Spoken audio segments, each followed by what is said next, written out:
Hello बच्चों, तीसरी कक्षा में आपका स्वागत है। आज का विषय है परिसर।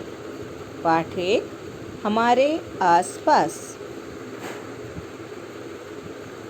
हमारे आसपास।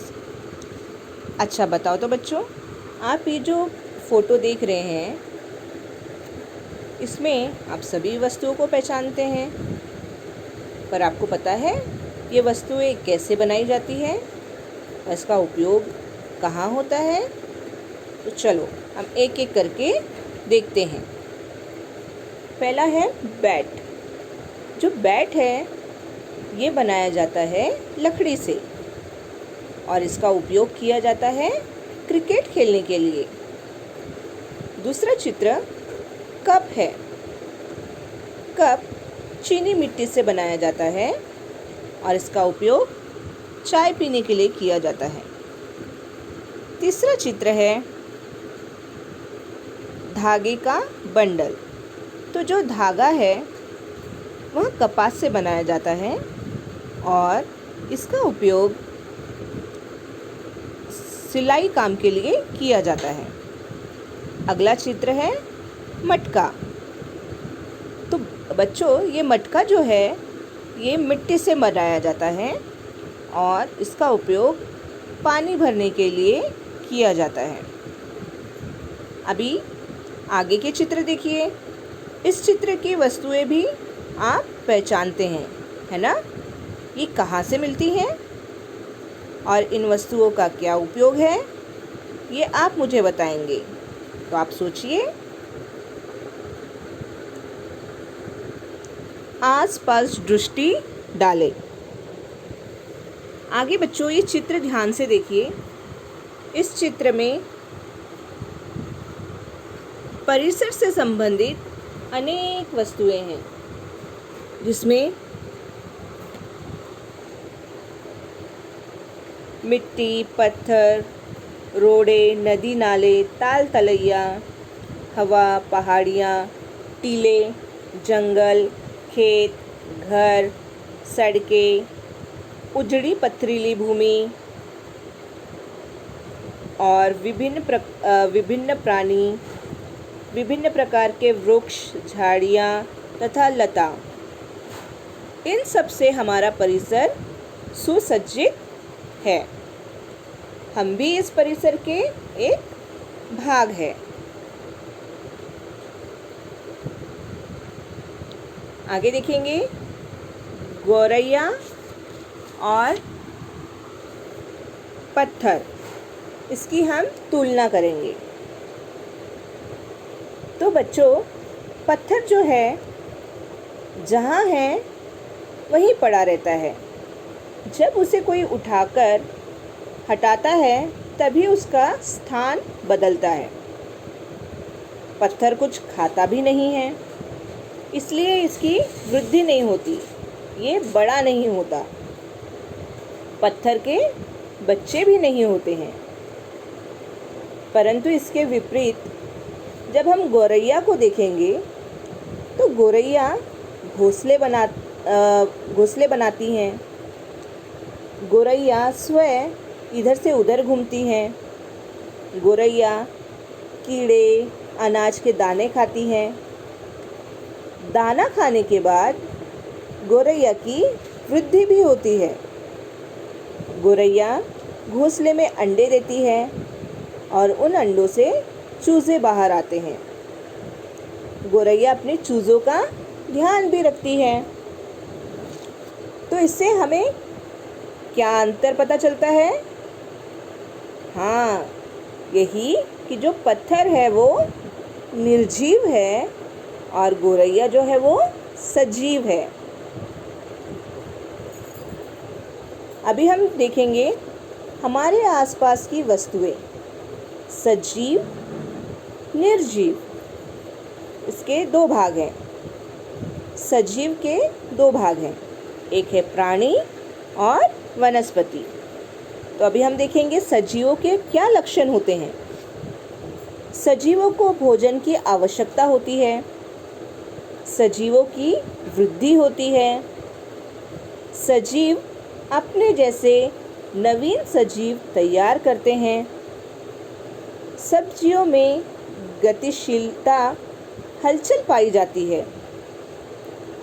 वनस्पतियाँ ऐसे सजीव हैं जिनकी गतिशीलता, हलचल आसानी से दिखाई नहीं देती। जड़ों द्वारा यहाँ जकड़ी हुई होती है, इसलिए अपना स्थान नहीं बदल सकती। तो अभी आप देखेंगे यहाँ जो सजीव है उसके चित्र दिए गए हैं, जैसे ये मनुष्य, प्राणी और ये पेड़ पौधे और वनस्पति। अभी इस चित्र में आप बताएंगे कि कौन सी वस्तुएं सजीव है और कौन सी वस्तुएं निर्जीव है। तो आप बताएं, जो पेड़ है ये कैसा है, सजीव है कि निर्जीव है? हाँ, ये सजीव है।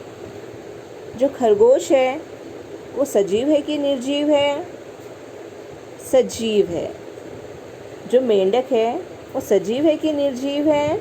सजीव है। जो गैस सिलेंडर है सजीव है कि निर्जीव है?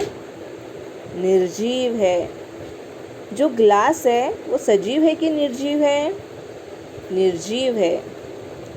आप देखिए गमले में पौधा लगाया गया है, तो ये पौधा सजीव है कि निर्जीव है? सजीव है। कढ़ाई का चित्र देखिए, कढ़ाई सजीव है कि निर्जीव है? निर्जीव है। और ये नारियल का पेड़ देखिए, तो ये सजीव है कि निर्जीव है? ये सजीव है। अभी हम देखेंगे कि परिसर के सभी घटकों का पारस्परिक संबंध होता है। परिसर के सजीव तथा निर्जीव घटकों का एक दूसरे के साथ संबंध होता है। परिसर से ही सजीवों को भोजन, पानी तथा हवा प्राप्त होती है। मनुष्य की सभी आवश्यकताओं की पूर्ति परिसर से ही होती है। वनस्पतियों को भी परिसर द्वारा सहायता प्राप्त होती है। परिसर के विभिन्न निर्जीव घटकों द्वारा मनुष्य अपने लिए नई वस्तुओं का निर्माण करता है। अभी आप देखेंगे, क्या आप जानते हैं भेड़ जैसे बाल वाले प्राणी झाड़ियों की पत्तियां खाते हैं। उस समय कुछ वनस्पतियों के बीज भेड़ के बालों में अटक जाते हैं। जब वहाँ भेड़ दूसरे स्थान पर जाती है तब ये बीज वहाँ गिर जाते हैं।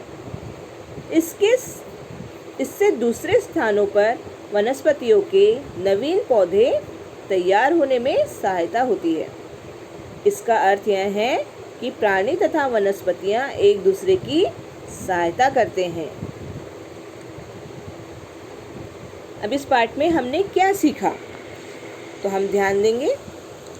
हमारे परिसर में असंख्य वस्तुएं हैं। इनमें से कुछ सजीव और कुछ निर्जीव है। सजीव स्वयं ही हलचल करते हैं। सजीवों को भोजन की आवश्यकता होती है। भोजन द्वारा उनकी वृद्धि होती है। सजीवों द्वारा उनके जैसे ही नवीन सजीव उत्पन्न होते हैं। सजीवों में कुछ प्राणी हैं तो कुछ वनस्पतियां हैं। सजीवों की सभी आवश्यकताएं परिसर द्वारा ही पूरी होती है। सजीवों द्वारा निर्जीव वस्तुओं में भी परिवर्तन होते हैं। परिसर के सभी घटक एक दूसरे पर निर्भर रहते हैं। अभी हम देखेंगे स्वाध्याय। तो आपको ये प्रश्नों के उत्तर बताने हैं, ठीक है? पहला प्रश्न है, कपास के क्या क्या उपयोग हैं? आप सब जानते हैं, तो आप मुझे उत्तर लिख के देंगे। परिसर से मनुष्य को कौन कौन सी वस्तुएं मिलती हैं? गोरैया क्या खाती है? सजीव अपना भोजन कहाँ से प्राप्त करते हैं? अभी अगला प्रश्न, दिए गए चित्र में से सजीव चित्र के नाम लिखो। ये जो चित्र दिए गए हैं बाजू में, इसमें से क्या क्या सजीव है उनका नाम आपको लिखना है। तो सब बच्चे ये होमवर्क कंप्लीट कर लेंगे। Thank you.